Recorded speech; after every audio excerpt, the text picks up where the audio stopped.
શિવ મહાપુરાણ, શ્રી શિવ મહાપુરાણ. આપણે આવ્યા છીએ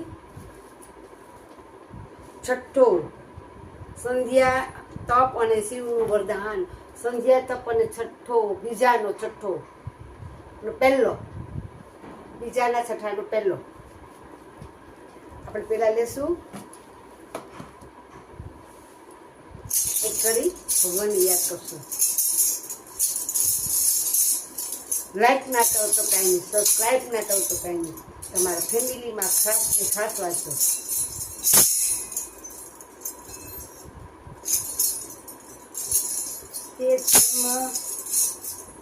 જમવાને આવો હારે તારી તૈયાર છે, જમવાને આવો વાલા તારી તૈયાર છે. આવી જાઓ, આવી જાઓ, આવી જાઓ, તમારી એક વાર છે. આવી જાઓ, આવી જાઓ, તમારી એક વાર છે. એ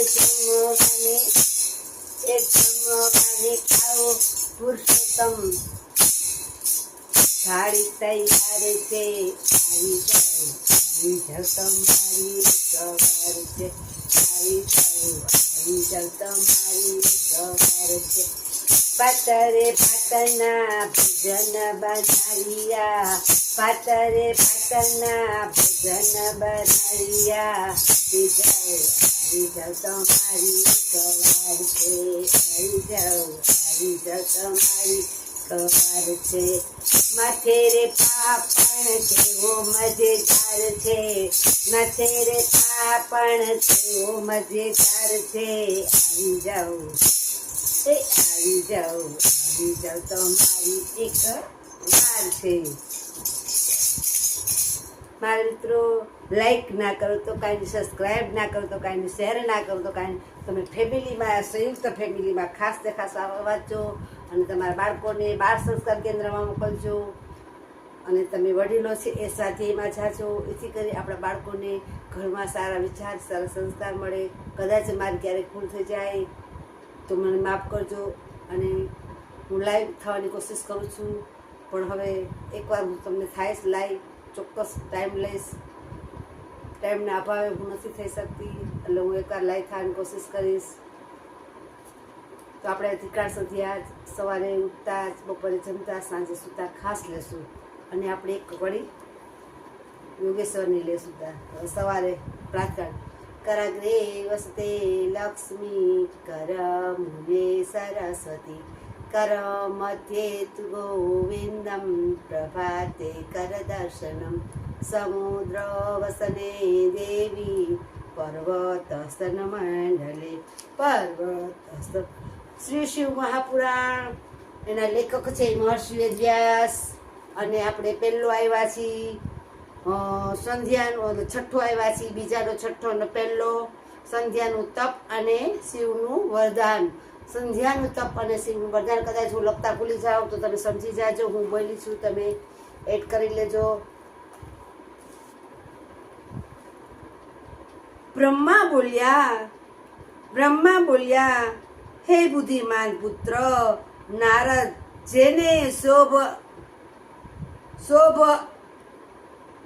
શોભળવાથી પાપી સમુદાયનો તાત્કાળ નાશ થાય છે, એવા સંધ્યાના તપ વિશે તમને કહું.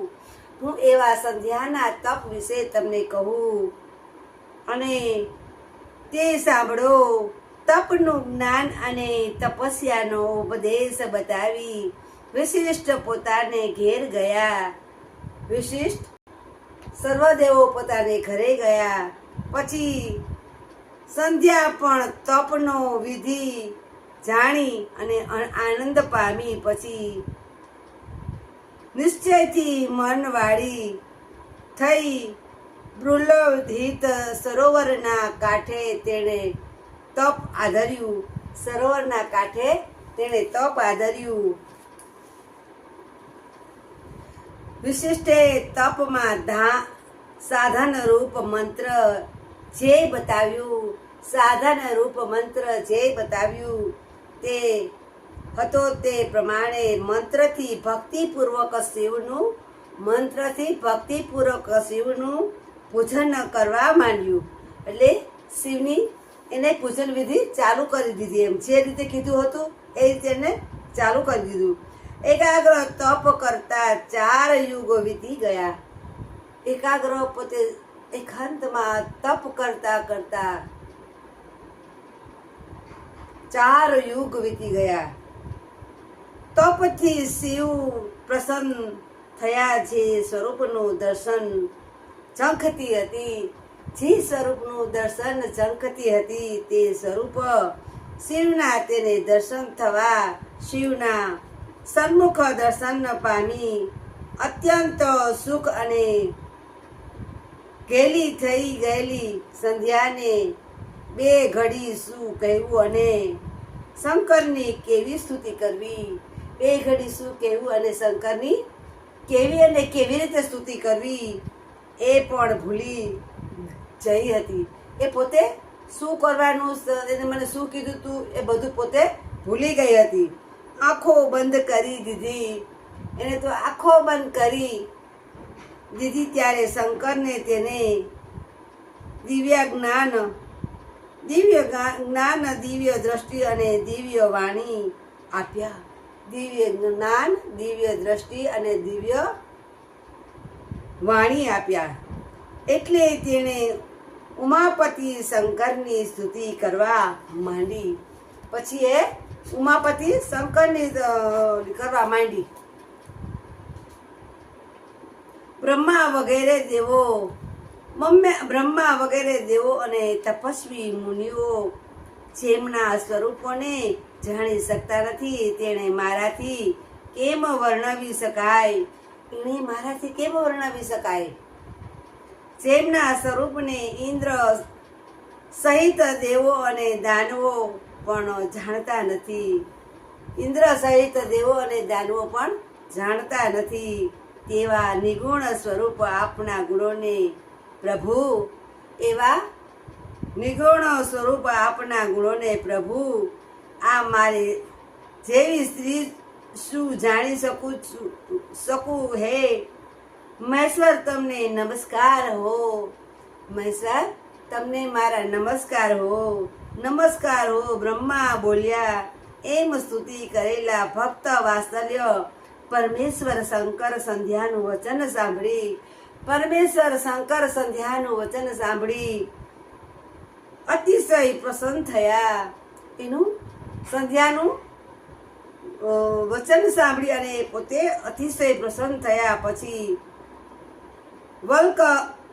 વલ્કલ અને મૃગ ચર્મ પરિધ્યાન કર્યું છે.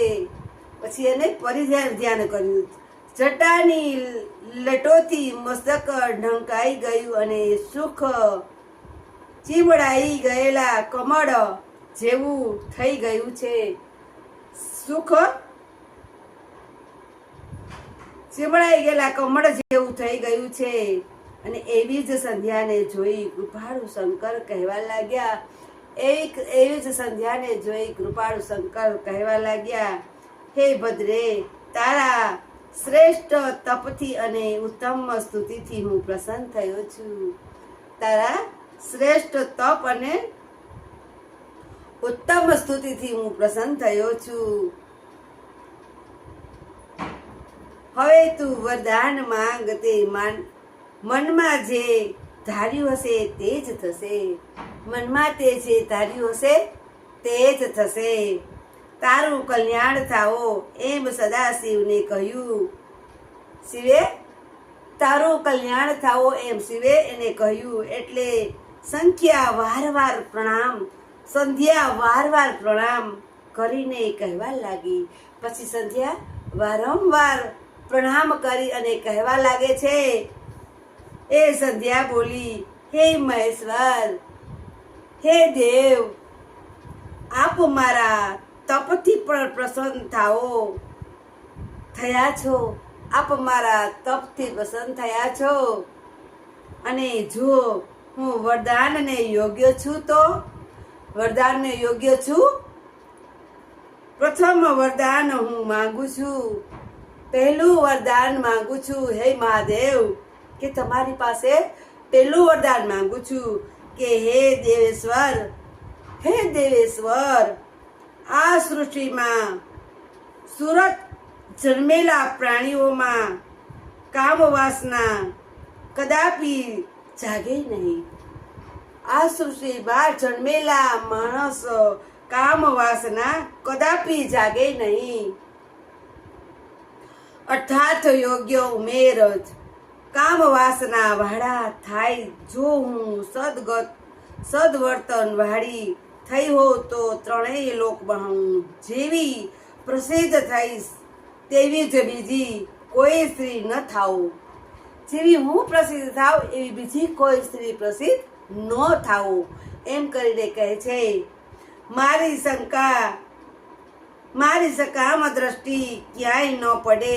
હે નાથ, મારો જે પતિ હોય તે મારો અત્યંત હૃદયથી હોય અને તે જ પણ મને કામ વાસનાથી નહીં પરંતુ પ્રેમ સંપન્ન ભાવથી રાખે. કામ વાસનાથી નહીં, મને બધી જ રીતે સંપૂર્ણ મને પ્રેમ ભાવ આપે એવો મને પતિ મળે. જે પુરુષ મને વાસનાની દ્રષ્ટિની જુએ છે તેની પુરુષાર્થ તાત્કાળ નાશ પામે. અને તે વખતે નપુંસક થાય. એ પુરુષ આવી રીતના પોતે એની પાસે વરદાન માગે છે. એ પોતે નપુંસક થાય એમ કહી અને પોતે કહેવા લાગે છે અને પોતે મહાદેવ પાસે માગે છે. જો તમે જે કંઈ દિલથી માગો ને પ્રભુ પાસે, કે આપણા કાનુડાને માનતા હો, માતાજીને માનતા હો, કોઈ સ્વામિનારાયણને માનતા હો, તમે જે દિલથી માગો ને એ તમને આપે છે. આપણી હારે જ છે પ્રભુ, આપણે ક્યાંય આખો નથી. એટલે તમે જે કાંઈ કરો, જે કાંઈ માગો એ તમે દિલથી માગો એ તમને બધું જ મળે. તો આપણે ભગવાનને કહેશું, હે ભગવાન, અમને પણ કાંઈક આવું સારા વિચાર, સારા સંસ્કાર, કોકને બે સારી વાણી, અમારાથી કાંઈ ખોટું થઈ જાય, કાંઈ ભૂલ થઈ જાય તો માફી માંગીએ છીએ. અમે તમારી પાસે કાળા માથાના માનવી છીએ. અમારાથી જો કાંઈ ભૂલ થઈ જાય તો અમે ક્ષમા કરજો. અને દીકરીઓ જાય સાસરે તો દીકરીને કહી કે બેટા, સાસરિયામાં સાકરની ગોળે ભળી રહે છે, દુઃખ સુખ હોય એમાંથી તું પસાર થા.